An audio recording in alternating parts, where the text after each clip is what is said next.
Chinese horror legend. हम सब के घर के अंदर हर जगह कई दरारें और ऐसी छोटी छोटी जगहें होती हैं जिसके बीच में से एक धागा भी नहीं निकल सकता। पर अगर उसी छोटी जगह या गैप में कोई बुरा साया कई समय से छुप के आपका इंतजार कर रहा हो तो 25 साल का इसामू जापान के शहर ओसाका में रहता था। वो हाल ही में एक नए घर में शिफ्ट हुआ था, लेकिन जिस दिन से इसामू उस घर में शिफ्ट हुआ उस दिन से उसे अजीब सा लगने लगा था। उसे हमेशा ऐसा महसूस होता था कि जैसे कोई उसे लगातार देख रहा है, लेकिन उस घर में उसके सिवा और कोई भी नहीं होता था। उस घर में इसामू जहां भी बैठा होता था या जो भी कर रहा होता था उसे हर समय ऐसा ही लगता था जैसे कि कोई उसके साथ उसके कमरे में ही है। कभी रात में डिनर करते हुए उसे लगता था कि डाइनिंग रूम में पर्दे के पीछे से कोई उसे घूर रहा है। तो कभी जब वो बाथरूम में होता तो उसे लगता कि जैसे बाथरूम के दरवाजे के नीचे से कोई उसे घूर रहा है। कभी कभी तो जब वो रात के अंधेरे में सो रहा होता और उसकी आंखें अचानक खुलती तो भी उसे कुछ पलों के लिए ऐसा लगता कि अंधेरे में दो सफेद आंखें उसे घूर रही हैं।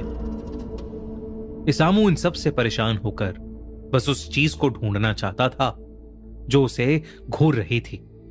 इसलिए इसामू ने घर के हर एक कोने में उस चीज की खोज करनी शुरू कर दी।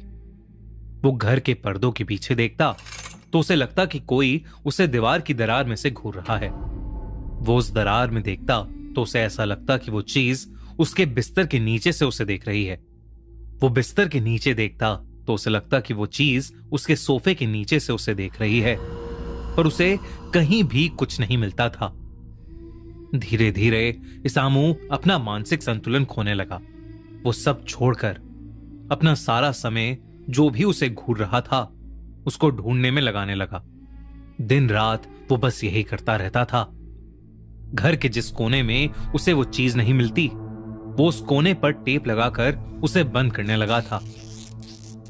धीरे धीरे लगभग उसका सारा घर टेप हुई जगहों से भर गया था। इसामू इतना पागल हो गया था कि उसने अपने घर से बाहर जाना ही बंद कर दिया था। जब कई दिन बाद उसके ऑफिस के दोस्त उसके ऑफिस के ना आने की वजह उससे पूछने के लिए उसके घर पहुंचे तो उन्हें इसामू जमीन पर पड़ा हुआ मिला। वो किसी से डरा हुआ कांप रहा था और रो रहा था। उसके ऑफिस के दोस्तों ने उसकी इस हालत की वजह पूछी तो उसने बताया कि वो घर से बाहर इसलिए नहीं निकल रहा क्योंकि वो लड़की उसे कहीं जाने नहीं दे रही है। अगर वो कहीं भी बाहर जाता है तो उस लड़की को अकेला महसूस होता है और वो बुरा मान जाती है, और अगर एक बार वो लड़की बुरा मान गई तो वो इसामू की जान भी ले सकती है। उसके दोस्तों को यह बात सुनकर बेहद अजीब लगा और उन्होंने जब उससे पूछा कि कौन सी लड़की और वो किधर है तो उसने अपने कमरे की ड्रेसिंग टेबल की तरफ उंगली उठाई।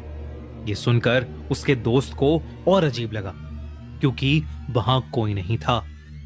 इसामू ने कहा कि वो लड़की उस टेबल और दीवार के बीच में जो गैप है वहां है। ये सुनकर उसके सारे दोस्त उसका डर खत्म करने के लिए उस गैप को देखने गए, लेकिन जैसे ही वो उस गैप के पास पहुंचे उनकी डर के मारे रूह ही कांप गई क्योंकि ड्रेसिंग टेबल और दीवार के बीच के बस 5 सेंटीमीटर के गैप में एक लाल ड्रेस में लंबे बालों वाली एक लड़की खड़ी थी जो सिर्फ उन्हें घूरे जा रही थी। वो लड़की बेहद डरावनी लग रही थी। अचानक उस लड़की के हाथ उस गैप में से बाहर आए। उस लड़की के हाथों के नाखून बहुत नुकीले थे। दोस्तों, आईपीएल का असली मजा तभी डबल होगा ना जब हमें खुद खेलने का चांस मिलेगा। सबको पता है कुछ मैचेस थोड़े स्लो हो सकते हैं, पर टेंशन नहीं लेनी। अब गेम के बीच भी फुल एंटरटेनमेंट मिलेगा। आप सभी के लिए एक नया गेम आया है, नरेन्स पावर पंच ऑन परिमैच। ये गेम एकदम ब्रांड न्यू है, अभी लॉन्च हुआ है, तभी इसके रेट्स भी ऊपर जा रहे हैं और ये परफेक्ट टाइम है टू जंप इन। पर आखिर इस गेम में नया क्या है? Safe zone. ये सिर्फ परिमैच गेम्स में ही है। जैसे ही सेफ जोन एक्टिवेट होता है एक मैक्स मल्टीप्लायर शो हो जाता है जो तुम्हारा गेम सिक्योर करता है। मतलब जब सेफ जोन एक्टिव हो तुम और भी सेफली अपना गेम मल्टीप्लाई कर सकते हो। सुनील नारायण अपनी पावर पंच से हाईएस्ट नंबर्स मार ही देगा। और सुनो, अगर आपने अभी तक ज्वाइन नहीं किया तो पिन कमेंट वाले लिंक से रजिस्टर करो और पाओ 1,05,000 रुपए तक का वेलकम बोनस। तो देर मत करो, पिन कमेंट की लिंक पर क्लिक करो और आईपीएल का असली फन उठाओ। धीरे धीरे वो उस गैप से बाहर आने लगी। ये देखते ही इसामू के सारे दोस्त बहुत ज्यादा घबरा उठे और वो इसामू को अकेला छोड़कर उसके घर से भाग गए। उस दिन के बाद से इसामू किसी को कभी नहीं दिखा। इसामू के साथ क्या हुआ ये तो किसी को नहीं पता चल पाया, पर उस दिन के बाद से उसके दोस्त जो वहां उससे मिलने आए थे अपने घर के छोटे से छोटे गैप से आंख नहीं मिला पाए, क्योंकि जब भी वो उन गैप्स के बीच में से देखते थे उन्हें वही लड़की की आत्मा दिखती थी। कुछ महीनों बाद उसके सारे दोस्त भी हमेशा के लिए कहीं गायब हो गए। इसामू और उसके दोस्त क्यों और कहां गायब हुए ये आज तक किसी को नहीं मालूम, पर उनकी जान पहचान वालों को यह लगता है ये सब उसी लड़की की आत्मा की वजह से हुआ है। उस लड़की की आत्मा जिसको सब सुकिमा ओना बुलाते हैं। सुकिमा ओना जापान की एक ऐसी स्पिरिट है जिसे the girl in the gap के नाम से भी जाना जाता है। माना जाता है कि वो एक ऐसी लड़की की आत्मा है जो लोगों के घरों के गैप में रहती है, और अगर किसी का उससे एक बार भी सामना हो जाए तो सुकिमा ओना उसे अपने साथ एक ऐसे डायमेंशन, एक ऐसी दुनिया में ले जाती है जहां से कभी कोई वापस नहीं आ सकता, शायद मरे हुए लोगों की दुनिया में। उससे बचने का तरीका अभी तक किसी को नहीं पता, क्योंकि अगर उससे बचने के लिए कोई किसी का सहारा भी ले, ये उस इंसान के घर में उसके साथ चली जाती है और उसे भी मार देती है। तो अगर आप कभी जापान जाएं तो इस बात का ध्यान रखें कि आपके कमरे में कोई आपको हर वक्त ना देख रहा हो। अगर ऐसा है तो उस जगह से फौरन निकल जाने में ही भलाई है, क्योंकि अगर वो सुकिमा ओना हुई तो आपकी जान को खतरा है।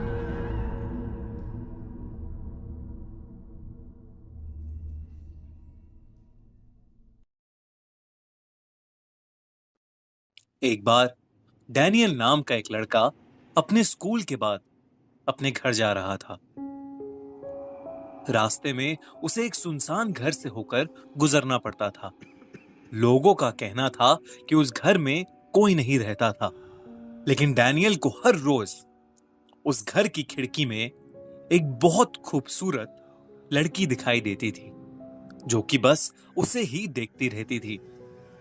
उस दिन जब वो स्कूल से लौट रहा था तो उसने सोचा कि वो उस घर में जाकर उस लड़की से मिलेगा और उससे अपने दिल की बात कहेगा। हर रोज की तरह वो लड़की उस दिन भी उस खिड़की पर खड़ी होकर डैनियल को ही देखे जा रही थी। डैनियल घर में गया और सीधा ऊपर चढ़कर उस कमरे में चला गया। जब वो वहां पर पहुंचा तो उसने जो देखा उसे देखकर उसके होश उड़ गए। उस लड़की का शरीर उसकी कमर के नीचे से कटा हुआ था। खिड़की से सिर्फ उसका आधा शरीर ही दिखता था, लेकिन डैनियल को क्या पता था कि वही आधा शरीर उसका पूरा शरीर था। डैनियल इतना डर गया था कि वो भागना भूल गया। अंदर ही अंदर उसे लग गया कि भागने के लिए बहुत देर हो चुकी है। तभी वो लड़की अपने हाथों की मदद से रेंगते हुए तेजी से डैनियल के पास आ गई। उसने एक खौफनाक आवाज में डैनियल से पूछा, मेरा आधा शरीर कहां पर है? मेरा आधा शरीर कहां पर है? डैनियल डर के मारे वहीं पर खड़ा था। वो इतने सदमे में था कि वो कुछ भी बोल नहीं पाया। तभी उस लड़की ने डैनियल को बीच में से काट दिया। डैनियल की तरह ऐसे बहुत से केसेस 90s की दशक में जापान में देखने को मिले। हर केस में विक्टिम की बॉडी को बीच में से काट दिया जाता था और वो एक सुनसान जगह पर मरा हुआ मिलता था। लोगों ने उस लड़की का नाम टेके टेके रखा। लोगों का कहना था कि वो काशिमा रेको नाम की एक लड़की थी जो कि बहुत शाय नेचर की थी। उसे लोगों से बात करने में बहुत शर्म महसूस होती थी, जिस वजह से वो बहुत चुप रहती थी और लोग उसका मजाक बनाया करते थे। एक दिन जब वो स्कूल से घर जा रही थी तो कुछ लड़कों ने मजाक मजाक में उसे रेलवे क्रॉसिंग पर धक्का देकर गिरा दिया और वहां से चले गए। रेलवे क्रॉसिंग पर गिरने के बाद काशिमा का पैर वहीं फंस गया। अचानक वहां तेजी से एक ट्रेन आई जिसने काशिमा को 2 टुकड़ों में काट दिया। फिर भी वो बहुत देर तक जिंदा थी और दर्द के मारे चिल्ला रही थी, लेकिन उसकी आवाज सुनने के लिए वहां पर कोई नहीं था। उस दिन के बाद से वो टेके टेके नाम के लेजेंड से मशहूर हो गई। वो जापान की सुनसान जगहों पर स्कूल से घर जा रहे बच्चों को रोककर उनसे एक सवाल करती, मेरा आधा शरीर कहां पर है? कहां पर है मेरा आधा शरीर? लोगों को इसका जवाब पता नहीं होता था, जिस वजह से उन लोगों का भी वही हाल होता था जो कि काशिमा का हुआ था। 1970 के दशक में जापान तेजी से विकास कर रहा था। इस नए वक्त में लोग आत्मा और भूत प्रेत की बातों को पीछे छोड़ आए थे, लेकिन इन आत्माओं ने लोगों का पीछा अभी तक नहीं छोड़ा था। कुछ ऐसी घटनाएं हुई जिसके बारे में सुनने पर लोगों के रोंगटे आज भी खड़े हो जाते हैं। यह है कुचिसाके ओना, एक अर्बन हॉरर लेजेंड की असली कहानी, जिसकी वजह से 1970 के दशक में पूरा जापान खौफ में था। कुचिसाके का खौफ जापान में इतना ज्यादा था कि बच्चों को उनके पेरेंट्स स्कूल ही नहीं भेजते थे। वो उन्हें खेलने के लिए भी नहीं जाने देते थे और घर से बाहर नहीं निकलने देते थे। लेकिन दोस्तों, क्या है ये कुचिसाके ओना की कहानी? कहा जाता है कि एक औरत की आत्मा जापान की गलियों में भटकती रहती है। वो अपने चेहरे पर एक मास्क लगाकर घूमती है, जिसकी वजह से सिर्फ उसका आधा चेहरा दिखता है। वो अक्सर रास्ते से गुजरने वाले बच्चों को रोककर उनसे सवाल पूछती है, क्या मैं खूबसूरत हूं? सुनने में ये कितना आसान सा सवाल लगता है। वो मासूम से बच्चे उसकी खूबसूरत आंखें देखकर अक्सर हाँ में ही जवाब दिया करते थे। जैसे ही वो हाँ कहते थे, कुचिसाके अपने चेहरे पर से वो मास्क हटा देती थी। कुचिसाके का चेहरा बुरी तरह से कटा हुआ था। ऐसा लगता था कि जैसे उसका मुंह किसी शार्प नाइफ से काट कर फाड़ दिया गया हो। अपने इस चेहरे को दिखाने के बाद वो उन बच्चों से फिर पूछती थी, क्या मैं खूबसूरत हूं? इस चेहरे को देखने के बाद अक्सर बच्चे डर जाते थे। अब अगर वो हाँ में जवाब देते थे तो कुचिसाके अपनी बड़ी सी कैंची से उन बच्चों का मुंह भी अपने मुंह की तरह बीच में से काट देती थी। बहुत ज्यादा खून बहने की वजह से बच्चों की मौत हो जाती थी। लेकिन अगर वो बच्चे ना में जवाब देते थे तो वो औरत बिना कुछ सोचे समझे उन्हें उसी कैंची से मार देती थी। लेकिन कहां से आई ये कुचिसाके? कौन थी ये? कहा जाता है कि कुचिसाके ओना पहले एक बहुत खूबसूरत औरत थी, जिसे अपनी खूबसूरती पर बहुत नाज था। उसका पति एक समुराय था जो कि उससे बहुत प्यार करता था। एक दिन उसका पति युद्ध लड़ने के लिए गया और वो काफी समय तक वापस नहीं आया। कुचिसाके उन दिनों अकेले रहा करती थी। जब उसका पति वापस आया तो उसने देखा कि उसकी पत्नी का अफेयर एक गैर आदमी के साथ चल रहा है। ये देखकर उसने अपनी तलवार से कुचिसाके का मुंह बीच में से काट दिया और फिर उसने उससे पूछा, क्या अब भी उसे अपनी खूबसूरती पर नाज है? वो औरत दर्द में रोती रही। उसकी ज्यादा खून बहने से मौत हो गई। इसके बाद से उसकी आत्मा अपना आधा कटा हुआ मुंह छुपाए जापान की गलियों में घूम घूम कर हर आदमी और हर बच्चे से एक ही सवाल पूछती है, क्या मैं सुंदर हूं? अगर आपने ना में जवाब दिया तो आप इसका चेहरा बिना देखे मारे जाएंगे, और अगर आपने हां में जवाब दिया तो भी आप इसका चेहरा देखकर मारे जाएंगे। कुछ समय के बाद जापान से कोचिसाके चली गई। वो किस मकसद से आई थी और वो क्यों चली गई, वो किसी को नहीं पता। अगर आपसे कभी कोई मास्क पहनी हुई औरत रास्ते में मिले और पूछे कि वो खूबसूरत है कि नहीं, तो आप उससे जरूर पूछिएगा कि वो जापान छोड़कर क्यों चली गई। फिर अगर आपको जवाब मिले और आप जिंदा बचें, तो कमेंट्स में हमें जरूर बताइएगा। अकाई ओना। जिंदगी में हमारी मुलाकात कई लोगों से होती है और हर मुलाकात का अपना एक एहसास होता है। पर क्या हो अगर एक मुलाकात आपकी जिंदगी ही बर्बाद कर दे। ये कहानी जापान में रहने वाले एक लड़के उनाकी की है। उनाकी की जिंदगी काफी सिंपल थी। दिन में कॉलेज की क्लासेस होती थीं, शाम लाइब्रेरी में बैठे असाइनमेंट सॉल्व करते हुए निकल जाती थी और रात कंप्यूटर गेमिंग में गुजरती थी।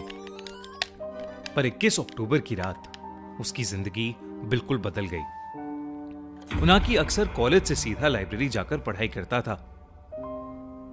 उस दिन उनाकी काफी थका हुआ था, इसलिए उसकी आंख लाइब्रेरी में ही लग गई और जब आंख खुली तो उसने देखा कि घड़ी में रात के 12:30 बज रहे हैं। उनाकी कभी भी इतनी देर रात अपने घर से बाहर नहीं रहता था। उसने फटाफट से अपने सामान को पैक किया और अपने घर की ओर निकल गया। उनाकी का घर लाइब्रेरी से करीब 20 मिनट दूर था, पर उसके घर जाने के लिए एक शॉर्टकट रास्ता भी था जिससे वो बस 10 मिनट में पहुंच जाता था। लेकिन उसे सब लोग उस शॉर्टकट को लेने से अक्सर मना किया करते थे। उस शॉर्टकट वाले रास्ते पर कोई भी लैंप या रोशनी नहीं थी। उस रास्ते पर बिल्कुल अंधेरा रहता था और लोग कहते थे कि उस अंधेरे में अकाई ओना रहती है। अकाई ओना जापान का एक मिस्टीरियस हॉरर लेजेंड था। कहते हैं कि बहुत से लोगों को रात के अंधेरे में एक रेड ड्रेस में लड़की दिखाई देती है और उस लड़की के चेहरे को अगर कोई देख लेता है तो वो लड़की उसके पीछे एक साए की तरह पड़ जाती है। कई लोग या तो गायब हो गए या मरे हुए पाए गए, पर उनाकी अकाई ओना को बस एक हॉरर लेजेंड मानता था। और तो और वो पहले भी कई बार उस शॉर्टकट से घर गया था और उसे कभी ऐसा कुछ नहीं मिला। पर यह पहली बार था जब इतनी रात हो चुकी थी। उनाकी को बहुत तेज नींद आ रही थी और वो बिना कुछ सोचे उसी शॉर्टकट वाले रास्ते पर चल दिया। शुरुआत में उनाकी को उस रास्ते पर कुछ भी दिखाई नहीं दे रहा था, पर धीरे धीरे हल्की आसमान की रोशनी में उसे थोड़ा बहुत रास्ता दिखाई देने लगा। कुछ दूर चलते ही अचानक उनाकी को दीवार के पास एक औरत खड़ी दिखाई दी। उस औरत ने लाल रंग की ड्रेस पहनी हुई थी। उनाकी को अचानक से घबराहट होने लगी। वो उस औरत का चेहरा देख नहीं पा रहा था और वो बस चुपचाप एक जगह खड़ी थी।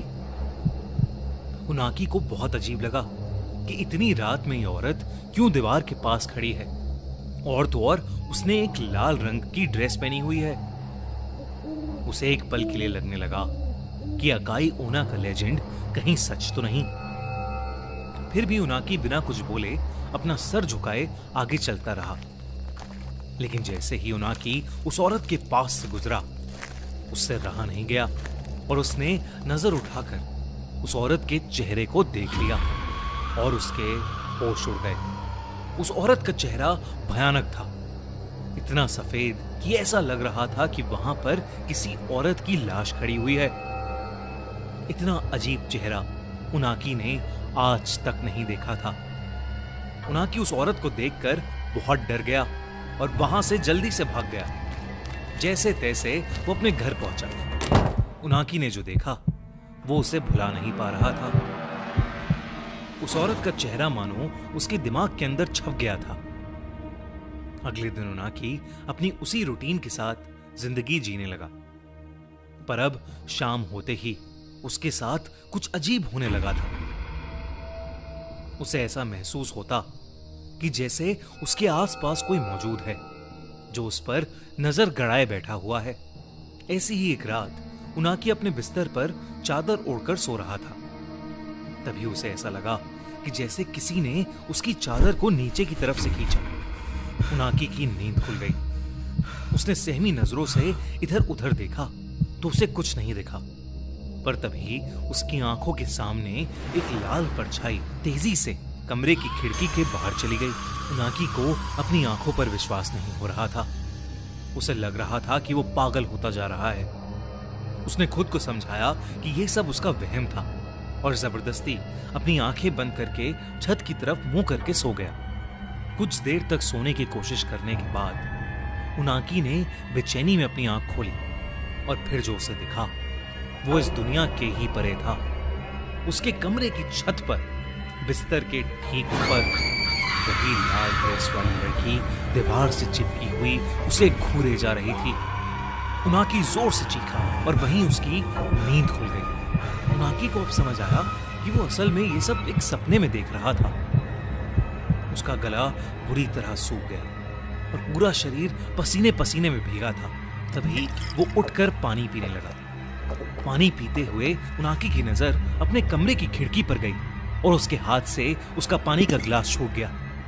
खिड़की के ठीक बाहर वही लाल ड्रेस वाली औरत खड़ी थी और वो अपने उसी भयानक चेहरे से उनाकी को घूरे जा रही थी। लेकिन उनाकी ने जैसे ही लाइट्स ऑन की तो उसने देखा कि खिड़की पर कोई नहीं है। दिन ब दिन ये सब इंसिडेंट्स बढ़ते जा रहे थे। उसे हर जगह अकाई ओना दिखने लगी थी। उनाकी ने अपने कुछ दोस्तों से भी इस बारे में बात की, पर किसी ने भी उसकी बातों पर विश्वास नहीं किया। उसके दिमाग में यही चल रहा था कि कहीं वो अब गायब तो नहीं हो जाएगा। उनाकी का डर बढ़ता ही जा रहा था। उसने डिसाइड किया कि वो पुलिस स्टेशन जाकर वहां से मदद मांगेगा, पर तभी उसे अपने घर के मेन गेट खुलने की आवाज आई। उनाकी हिम्मत करके बाहर देखने गया तो उसने देखा कि उसके घर का दरवाजा पूरा खुला हुआ था और बाहर से तेज हवाएं अंदर आ रही थीं। उनाकी ने अपने एक दोस्त को सब कुछ बताने के लिए फोन मिलाया। उनाकी बस अपने साथ हुए इंसिडेंट्स के बारे में बोलता चला गया। तभी बात करते करते वो एकदम से रुक गया, क्योंकि उसे अपनी गर्दन के ऊपर किसी की सांसें महसूस हुई। उनाकी समझ गया कि उसके पीछे कोई खड़ा था। एकदम से उसे एक हाथ अपनी गर्दन पर आता हुआ महसूस हुआ। जब उनाकी ने शीशे में देखा तो वो कांप उठा। अकाई ओना उसके ठीक पीछे खड़ी थी। उनाकी ने घबराते हुए अपने दोस्त से फोन पर कहा, अकाई ओना, वो मुझे लेने आई है। वो मुझे लेने आ गई है। कुछ ही देर बाद उनाकी का दोस्त उसके घर पहुंचा। उनाकी का पूरा घर तहस नहस हो चुका था। ऐसा लग रहा था कि जैसे घर के अंदर कोई तूफान आया हो। उसके दोस्त ने पूरा घर ढूंढा, पर उनाकी कहीं भी नहीं था। उनाकी अपने ही घर से गायब था और उस दिन के बाद वो कभी किसी को नहीं मिला। आज तक कोई नहीं जानता कि उनाकी के साथ आखिर हुआ क्या था। कौन है अकाई ओना और क्यों वो जापान में लोगों को गायब कर रही है? इन सभी सवालों के जवाब तो हमारे पास नहीं है, पर हम सिर्फ इतना जानते हैं, अगर आपको कभी कोई ऐसी औरत किसी अंधेरी गली में खड़ी दिखाई दे तो वहां से वापस मुड़ जाना ही बेहतर है। बाके चोचिन। हमने हमेशा लोगों से यही सुना है कि अगर कोई भी मुश्किल आए तो भगवान कोई ना कोई रास्ता जरूर दिखाता है या कोई ना कोई सहारा जरूर भेजता है। पर क्या हो अगर वही सहारा आपकी जान ले ले तो? यह कहानी 25 साल के सैम्यूल की है, जिसका अमेरिका से टोक्यो ट्रांसफर हुआ था। सैम्यूल काफी खुश मिजाज इंसान था। सैम्यूल का घर टोक्यो के पास एक फॉरेस्ट के बाहरी हिस्से में था और वो जगह उसको बहुत पसंद थी। हर रात की तरह उस रात भी वो बस स्टॉप से अपने घर चलकर जा रहा था। वो हर रात अपने घर के पास एक नूडल बार से अपना खाना पिकअप करता था। उस दिन भी वो उस नूडल बार से अपना खाना पिकअप करने जा रहा था और बस गली के मोड़ पर ही था। कि उसको नूडल बार के ओनर मिस्टर टनाका के रोने की आवाज आई। वो उनकी ओर जाने ही वाला था कि उसने देखा कि एक इंसान जिसने अपने मुंह पर एक स्केलेटन के प्रिंट वाला कपड़ा बांध रखा था, वो मिस्टर टनाका के सर पर रिवॉल्वर ताने खड़ा था और उन्हें जान से मारने की धमकी दे रहा था। सैमुअल ने पुलिस को बुलाने के लिए अपना फोन निकाला कि तभी उसे गोली चलने की आवाज आई और डर के मारे उसका फोन गिरकर टूट गया। सैमुअल तुरंत छुप गया। छुप के बैठे बैठे जब उसने मिस्टर टनाका की तरफ देखा तो मिस्टर टनाका की लाश जमीन पर पड़ी थी और वो नकाबपोश आदमी उनकी दुकान के काउंटर से पैसे निकाल रहा था। सैमुअल वहां से डरकर भागा, पर एक ट्रैश कैन से उसका पैर टकराया और वो नीचे गिर गया। उसके गिरने की आवाज से वो नकाबपोश आदमी जो अब दुकान से बाहर निकल रहा था और जिसने अब अपने मुंह का कपड़ा भी उतार दिया था, वो सैमुअल की तरफ मुड़ा। दोनों ने एक दूसरे को देखा और वो आदमी सैमुअल के पीछे भागने लगा। सैमुअल ये नहीं चाहता था कि वो आदमी उसका घर देख ले, तो वो भागते भागते फॉरेस्ट के थोड़े अंदरूनी इलाके के एक टूटे हुए घर में जाकर छुप गया। जब उसने उस घर की एक टूटी हुई खिड़की से उस खूनी को अपनी तरफ आते देखा तो वो भागकर उस घर के आखिरी कमरे में जाकर छिप गया। तभी सैमुअल को दरवाजा खुलने की और उस खूनी के कदमों की आवाज आई। उसे लगा कि आज उसका वही हाल होगा जो मिस्टर टनाका का हुआ। वो खूनी उस कमरे के और करीब आ रहा था कि तभी एकदम से पुलिस के सायरन की आवाज आने लगी और वो खूनी उससे डर गया और उस घर से भाग गया। सैमुअल ने कुछ देर इंतजार किया और बड़ी हिम्मत करके बाहर निकला। तब तक पुलिस की गाड़ी भी वहां से जा चुकी थी। उसने अपनी जेब से माचिस का डिब्बा निकाला और उस डब्बे में पड़ी आखिरी माचिस जलाकर अंधेरे में रास्ता ढूंढने लगा। माचिस की रोशनी काफी कम थी, तो रोशनी बढ़ाने के लिए उसने पूरा माचिस का डब्बा ही जला दिया। तभी सैमुअल को उस आखिरी कमरे में एक पुरानी सी सफेद रंग की पेपर की बनी लालटेन पड़ी हुई दिखी। सैमुअल ने वो लैंटर्न उठाई और उसे जला लिया। उसके जलते ही मानो जंगल में पेड़ जोर जोर से हिलना शुरू हो गए। ऐसा लग रहा था कि बाहर कोई तूफान आया है। जंगल के अंदर से भेड़िए, हाइना और बंदर शोर मचाने लगे और अचानक से उस घर की वो खिड़की फट के टूट गई। सैमुअल इन सब चीजों को समझने की कोशिश कर ही रहा था कि तभी सैमुअल ने देखा कि सामने दीवार पर पड़ती हुई लैंटर्न की पीली रोशनी पर एक साया बना हुआ था। वो साया सैमुअल का नहीं बल्कि किसी औरत का था। वो साया धीरे धीरे उसके पास आने लगा। सैमुअल को लगा कि वो घर हॉन्टेड है। वो फटाफट वहां से निकला और उस लैंटर्न के सहारे अपने घर का रास्ता ढूंढने लगा। पर क्योंकि सैमुअल उस इलाके में नया था, तो उस लालटेन की रोशनी होने के बावजूद भी सैमुअल अपने घर के बजाय रास्ता भटक चुका था। वो अब जंगल के काफी अंदर आ गया था। सैमुअल चलते चलते काफी थक गया था, पर उस जंगल से बाहर नहीं निकल पा रहा था। पास में उसे एक पेड़ दिखा। सैमुअल जमीन पर पेड़ के सहारे टिककर बैठा और उसने वो पेपर लालटेन जमीन पर रख दिया। उसने अपनी आंखें बंद कर लीं, लेकिन कुछ ही पलों बाद उसे महसूस हुआ जैसे उसके पूरे शरीर को कोई जकड़ रहा है। सैमुअल ने अपनी आंखें खोली तो देखा कि पीली रोशनी के बीच उस पेपर लैंटर्न से दो हाथ निकल रहे थे और वो सैमुअल के शरीर पर धीरे धीरे करके अपनी पकड़ जमा रहे थे। वो हाथ सड़े हुए थे और उन पर चाकू के कट्स के निशान भी थे। सैमुअल बस जैसे तैसे करके अपने शरीर को उन हाथों से छुड़ाने में लग गया। वो हाथ और बाहें उसको जकड़े ही जा रहे थे।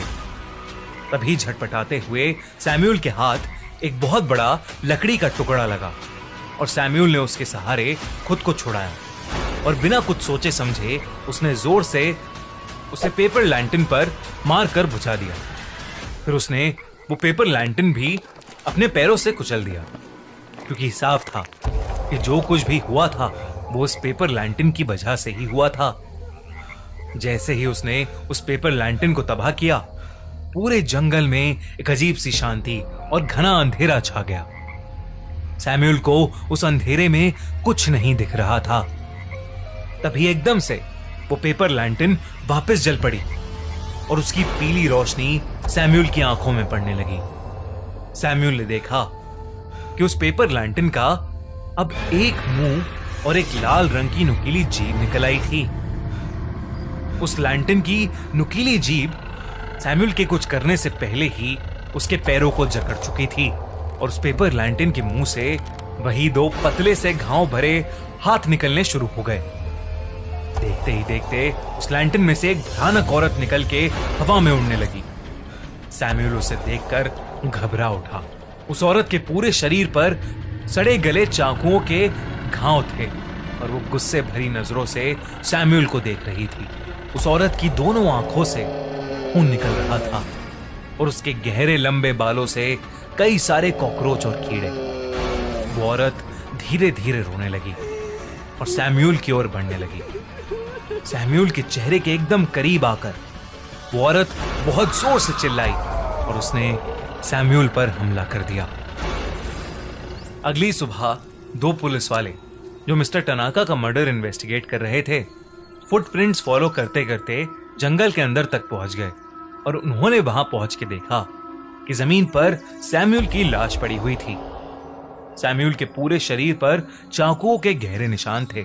उन्होंने आसपास देखा तो उन्हें वही सफेद पेपर की लैंटर्न दिखी। सैमुअल की हालत और पास में पड़ी उस पेपर लैंटर्न को देख पुलिस को एहसास हो गया कि सैमुअल के मरने की वजह और कोई नहीं बल्कि बाके चोचिन है। बाके चोचिन या चोचिनो बाके एक ऐसे इंसान का भूत है जो मन में नफरत के साथ मरा था और फिर उसकी काली आत्मा एक पेपर लैंटर्न के अंदर आकर बस गई थी। उस पेपर लैंटर्न की जबान या जीभ और कई बार दो आंखें भी होती हैं और अगर उस पेपर लैंटर्न को कोई भी जलाता है तो वो भूत उसको जिंदा नहीं छोड़ता। बाके चोचिन एक जापानीज अर्बन लेजेंड है जिसकी वजह से जापानीज लोगों में इतना डर फैल गया है कि वो कई बार पेपर लैंटर्न देखते ही कांप उठते हैं। दोस्तों, आप क्या सोचते हैं इस जापानीज अर्बन लेजेंड के बारे में? हमें कमेंट्स में जरूर बताइए।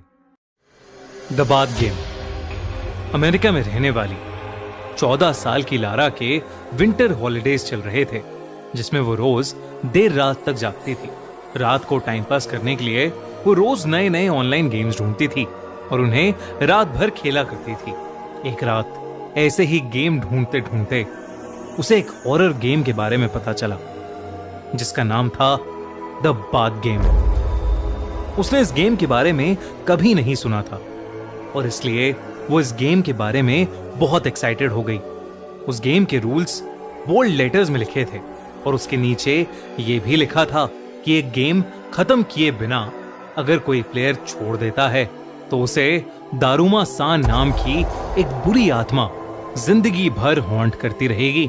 लारा ने अपने मम्मी पापा के सोने का वेट किया और उनके सोते ही अपने रूम की खिड़की और दरवाजा लॉक कर लिया।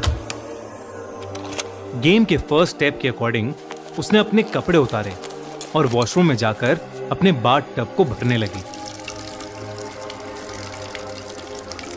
उसने सारी लाइट्स बंद कर दी और अपनी आंखें बंद करके टैप की तरफ मुंह करके बाथटब के अंदर बैठ गई। गेम का दूसरा स्टेप था कि एक जापानीज मंत्र को बार बार रिपीट करते हुए अपने बाल धोना और लारा वही करने लगी।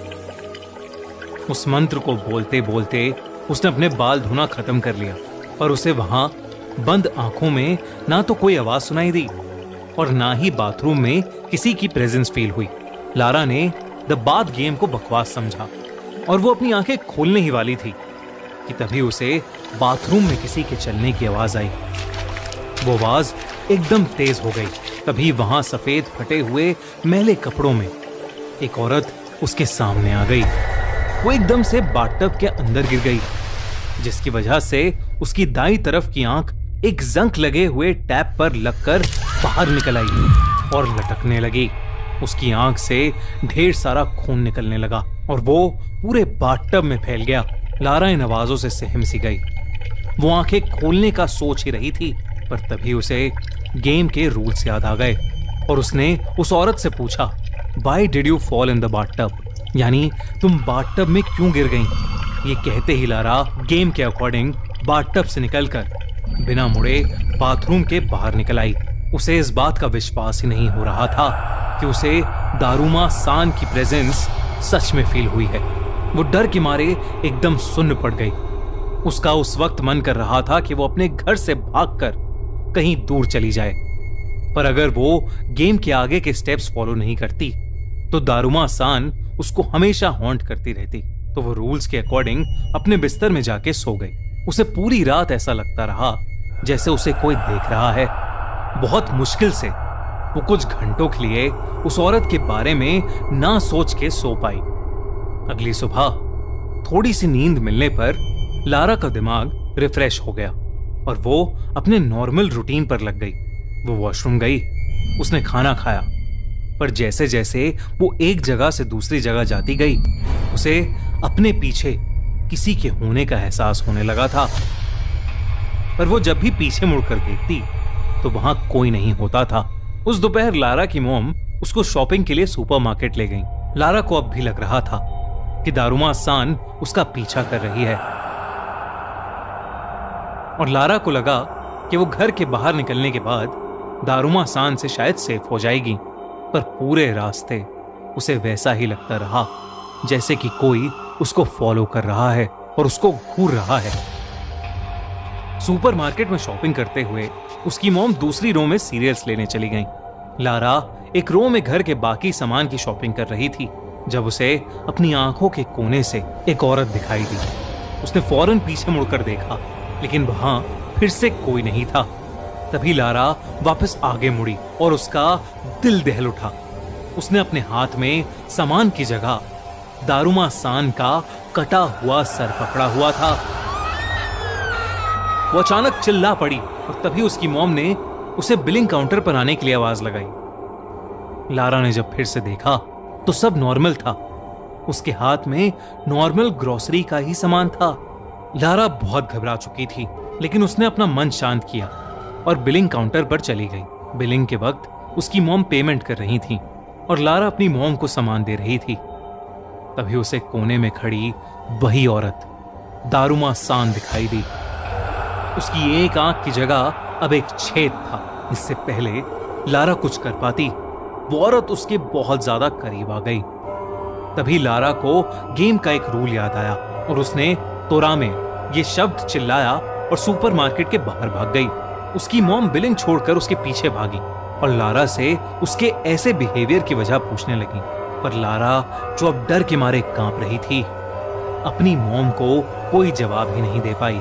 उसकी मॉम ने उसे जल्दी से गाड़ी में बिठाया और उसे घर ले गई। पर वापस जाते हुए पूरे रास्ते लारा को दारूमा सान उनकी गाड़ी का पीछा करती हुई दिखती रही। लारा की घबराहट और बढ़ती गई, क्योंकि जैसे जैसे उसकी मॉम गाड़ी की स्पीड बढ़ाती, दारूमा सान उतनी ही तेजी से उसके पास आने लगती। वो लोग जैसे ही घर पहुंचे, वैसे ही रोती हुई लारा चिल्लाने लगी, तोरामे तोरामे, और वो गाड़ी से भागकर घर के अंदर चली गई। लारा को अब डर के मारे फीवर चढ़ने लगा था और वो पूरे घर में दारूमा सान से बचते हुए तोरामे तोरामे चिल्लाकर अलग अलग कमरे में जाकर छुपने लगी। जो एक हॉरर गेम की तरह स्टार्ट हुआ था, अब वो लारा के लिए उसकी जिंदगी का सबसे डरावना एक्सपीरियंस बन गया था। लारा ने डिसाइड किया कि अब वो दारूमा सान को फेस करने के लिए आखिरी स्टेप के हिसाब से काटे बोलकर एक एक्शन करेगी, जिससे ये गेम एंड हो जाएगी। लेकिन अब लारा जब भी दारूमा सान को फेस करके काटे बोलने के लिए मुड़ती तो दारूमा सान वहां से गायब हो जाती। लारा का सर अब डर से फटने लगा था और उसके पेरेंट्स से उसका ये पागलपन नहीं देखा जा रहा था। उन्होंने उसे नींद की दवाई दी और उसे बिस्तर पर लिटा दिया और उसके कमरे से वो तब तक नहीं गए जब तक वो सो नहीं गई। लारा की जब आंख खुली तो वो अपने बाथटब में थी। उसे अचानक लगा कि कोई उसे जकड़ रहा है और जब उसने पीछे देखा तो दारूमा सान ने अपने हाथों से उसे पकड़ रखा था और वो जोरों से हंस रही थी। लारा ने गेम को खत्म करने के लिए काटे चिल्लाया, गेम के रूल्स के अकॉर्डिंग दारुमा सान की आत्मा वहां से गायब हो जानी चाहिए थी, लेकिन दारुमा सान और जोरों से हंसने लगी। तभी लारा को सांस आनी बंद हो गई। उसे ऐसा लगने लगा कि जैसे वो बाथटब के पानी में डूब रही हो। डूबते डूबते लारा की आंखें बंद हो गईं। जब उसकी आंखें फिर से खुली तो वो अपनी मॉम के पास अपने बेडरूम में ही थी और पसीने से पूरी गीली थी। तभी लारा की नजर घड़ी पर पड़ी जिसमें 12:30 AM हो गए थे।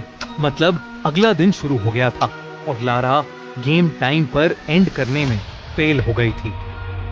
लारा ये देखकर घबराहट के मारे रोने लगी और उसने अपनी मम्मी को जोर से गले लगा लिया। उस दिन के बाद से लारा को हर रात एक सपना आने लगा जिसमें दारुमा सान उसे उसी के बाथटब में पानी में डुबाकर मार रही होती है। और फिर एक दिन खबर आई कि लारा की मौत हो गई है और उसकी लाश उसी के बाथटब में तैरती हुई मिली। बात गेम के बारे में सबको तब पता चला जब लारा की मॉम ने उसकी डायरी देखी। लारा ने उसमें सब कुछ लिखा हुआ था। क्या आप लोगों को ये वीडियो पसंद आया हो तो सिनिस्टर टेलिश को सब्सक्राइब करके बेल आइकॉन दबाना ना भूलें।